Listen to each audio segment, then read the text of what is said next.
Welcome to the Deep Dive. We're here to unpack the most buzzing insights from X, giving you the essential knowledge without, all the noise. Yeah, cutting right through it. Exactly. Today we're looking at how these lines blur between uh, big tech leaps, market feelings, and some really critical policy debates. It's quite a mix today. We've got posts from people like Elon Musk, market shifts, public health news. Right, and our mission, as always, is to pull out those key insights so you can make sense of it all. Let's dive in. Okay, first up, a post that definitely got attention visually. It's from @Elon Musk. Ah, the Starship video. That's the one. It shows the SpaceX Starship rocket failing its landing. It does this dramatic flip, then bam, explosion hitting the ocean. Looks like a total disaster, right? But what's really going on? Well, yeah, visually it's intense, but the key thing to grasp here is that what looks like a failure is actually a core part of how SpaceX does things.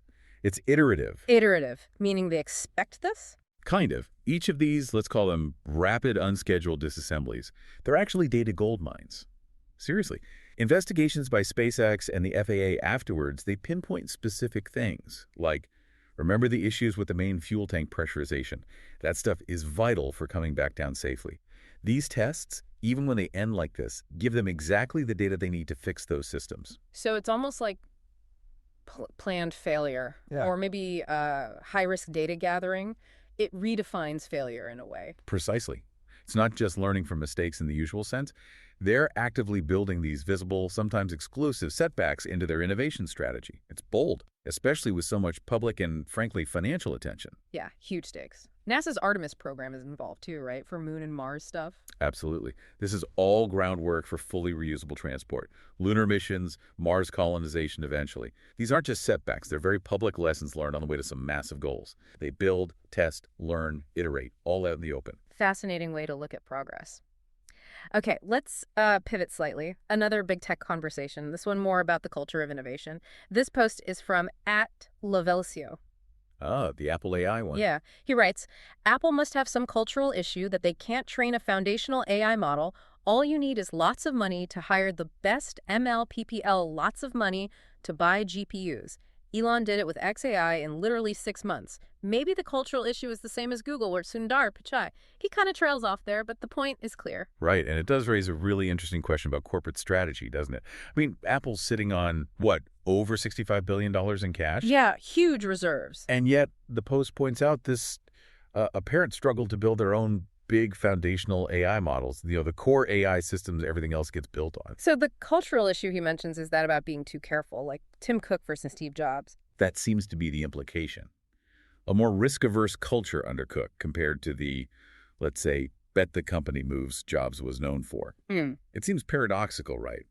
All that money, but maybe not the internal drive or structure to lead in this specific disruptive area. But couldn't you argue their caution is strategic, maybe focusing on privacy, stability, on-device stuff instead of huge cloud models? Oh, absolutely. That's likely part of their calculation. They have focused more on partnerships, like with OpenAI for cloud features, and enhancing AI directly on the iPhone or Mac.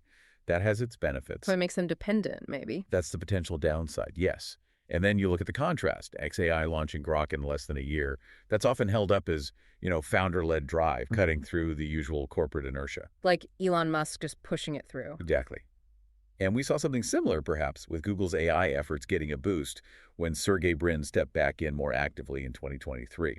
It suggests that founder involvement, or maybe just a different kind of leadership, can really reignite things. So the takeaway is, massive resources don't automatically equal innovation leadership if the culture isn't geared for those big, risky bets. That seems to be the crux of it, yeah. Yeah. A real challenge for legacy tech giants in this AI race. Okay, shifting gears now, and unfortunately to a much more serious situation unfolding in Minneapolis. We saw an update from Vice President at JD Vance Yeah, I saw that that. posted, "We're at the WH monitoring the situation in Minneapolis. Join all of us in praying for the victims." And this is reflecting the White House's real-time awareness of that awful mass shooting at Annunciation Catholic School. Reports from ABC News, Newsweek confirm at least 20 injured. It's just tragic. And Minneapolis, it has this recent history, right? The George Floyd riots in 2020. Does that context add weight here? It definitely does. There were criticisms back then about official response times and communication. Mm. So an incident like this happening there, again, inevitably brings up those memories and sensitivities. And looking bigger picture, while staying impartial, of course, what does this reflect about the wider issue? Well, if you look at the CDC data, the U.S. averaged something like 611 mass shootings per year between 2014 and 2023. Wow. 611 a year. Yeah. It just underscores this is a persistent, deeply complex challenge. It suggests there are probably systemic factors at play beyond the immediate political back and forth, things like mental health access, gun availability, maybe deeper societal issues that need looking at. And in the immediate aftermath of events like this, questions about information flow always pop up. Like this one from @Posobiec. What did he ask? He asked, if the shooter is down, why haven't they ID'd yet? It's a question you hear a lot. It is, and it's understandable why people ask. But it touches on a common pattern. Delays in identifying a shooter aren't necessarily unusual, actually. Oh, why is that? Well, think back to Christchurch in 2019. The manifesto wasn't released immediately, right? It took review. Sometimes these delays are about controlling the narrative, making sure information is accurate, or dealing with, frankly, complex forensic work. Sometimes it's even about political sensitivity.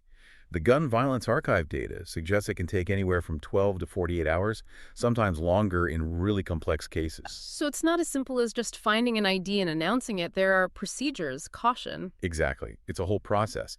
And just sticking to the reported facts here, it's worth noting a Reuters fact check from 2023 using FBI stats found over 90% of mass shootings are committed by cisgender men.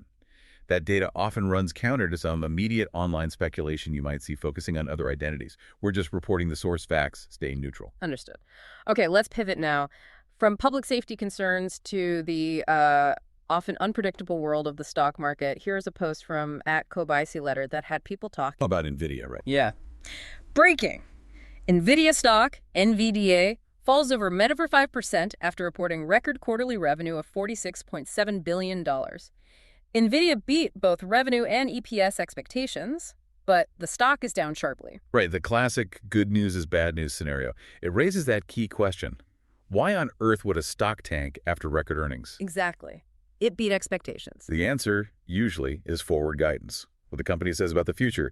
Investors likely reacted to maybe a less amazing sales outlook than they hoped for, or worries about those China export controls. Ah, the China factor. Yeah, Nvidia itself flagged they could hit their revenue pretty hard, like an $8 billion cut in projected second-half revenue for fiscal 2026. We've seen this before, you know.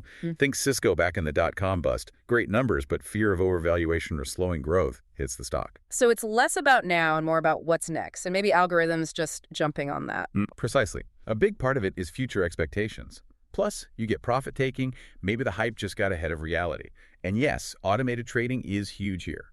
Business Insider pointed out that even a slight miss on, say, data center revenue guidance or just the lack of super clear guidance on China sales can trigger automatic sell programs. So the algorithms magnify the reaction to future uncertainty, even if the present looks great. That's a good way to put it. The market's collective perception of the future, amplified by machines, can create these really sharp, sometimes counterintuitive moves. And speaking of Nvidia and China, this next post shows things are getting pretty tense. This is from @UnusualWhales. Let me guess, the revenue share thing. You got it. Breaking. Nvidia, NVDA, says any government demand for a revenue share might result in legal action. Wow. Okay, that's Nvidia really pushing back hard. This is about that new Trump administration policy, right, from August 2025. Yeah, the one requiring a 15% cut of chip sales revenue to China in return for getting the export licenses. And Nvidia is basically saying, see you in court. It's a bold move. The Financial Times reported on this policy, and apparently some legal experts think it might not even be constitutional under U.S. export tax law. That's fascinating. A huge private company basically drawing a line in the sand against a major government policy. Is that common? What are the risks for Nvidia here? It's pretty rare to see it this direct, yeah. The risk is obviously potential government backlash, more scrutiny, maybe other punitive measures, but you have to see it in context. Nvidia makes, what, $140 billion a year? Something like that, yeah. And over 70% of that is outside the U.S. They are absolutely central to global AI innovation. This 15% cut, if it fully happened, could slice off maybe $28 billion from their revenue. That's huge. So they feel they have to fight it. It looks that way. You could draw parallels to big antitrust cases in the past, and early economic models suggest this kind of intervention could seriously mess up the AI supply chain that chips needed for things like ChatGPT, Grok, everything. So yeah, high-stakes legal and economic battle. Definitely one to watch. Okay, let's turn now to a significant development within a key public health agency. This post is from @IanJager29. Okay. It says, breaking. Director of the CDC's National Center for Immunization and Respiratory Diseases, Demetre Daskalakis, has just resigned. Ah, yes. Daskalakis. His resignation is significant, especially timing-wise. It raises real questions about what's happening inside the CDC right now. How so? Is it part of something bigger? It seems to be. His departure on August 27th comes alongside a whole wave of exits. Director Susan Mirares was fired. 4 other senior officials are out. It's happening amid reports of tension over vaccine policies, budget cuts proposed by HHS Secretary Robert F. Kennedy Jr. Kennedy Jr., right. He's been pushing for fewer federal vaccine recommendations. That's been reported, yes. And Daskalakis, he has a really strong background. He's a well-respected HIV prevention expert, led New York City's response to that measles outbreak in 2018-19 and the COVID response in 2020. So for someone like him to leave now, it sends a signal? It certainly seems that way. His resignation fits with what some other departing officials have reportedly said about the weaponization of public health and concerns about misinformation influencing policy. It suggests potential deep disagreements over scientific integrity. And this is happening alongside Secretary Kennedy's plan to investigate autism causes by September, despite, decades of science showing no vaccine link. Correct. Decades of peer-reviewed studies haven't found that link. So these moves together, the resignations, the policy shifts, the planned investigations they do, point towards a potential ideological shift at the CDC. And it raises big questions about whether the agency's future decisions will remain strictly evidence-based. And again, we're just laying out the reported facts from sources here. Understood. A really significant development there. Okay, let's circle back to space for our last item. After that dramatic Starship video earlier, some straightforward good news from @SpaceX directly. A successful deployment. Exactly. They posted, deployment of 28 Starlink satellites confirmed. Short and sweet. Right, so that confirmation refers to the Starlink 1056 mission. It went up successfully, deployed 28 satellites around 7:10 a.m. Eastern today. It's just one part of a really busy launch schedule for them lately, from both Texas and Florida. They're really cranking them out. So beyond just, adding satellites, what's the bigger picture for Starlink? It's more than just internet, right? Oh, definitely. The constant expansion is key to SpaceX's huge ambition to meet global broadband demand, especially in places that are hard to reach with cables. And the money. Doesn't Musk want to use Starlink profits for Mars? That's the stated plan, yeah. He estimated something like a $10 billion investment in Starlink initially, with the goal of using profits to fund Mars colonization efforts. They're building about 6 of these V2 mini satellites every day. 6 a day. Yeah. And Starlink's now available in, I think, 130 countries. But it's not without challenges. Long-term success means tackling things like orbital congestion, just the sheer number of satellites up there. Right, space traffic jams. Sort of, yeah. And navigating complex FCC regulations, dealing with space debris concerns, even the impact on astronomers trying to view the night sky. It's a huge undertaking with huge implications. Okay, and that just about wraps up today's deep dive. Wow. We've gone from exploding rockets being framed as progress to tech culture clashes, market jitters, serious policy fights, and major shifts in public health leadership.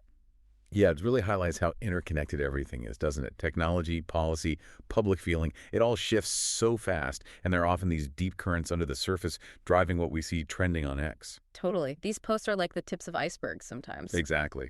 So for you listening, as you scroll through your own feeds today, maybe think about the stories behind the quick posts. What are the bigger trends? What systemic issues are bubbling up? And what questions does it raise maybe about how we define progress or manage risk, or even how innovation actually happens in the real world?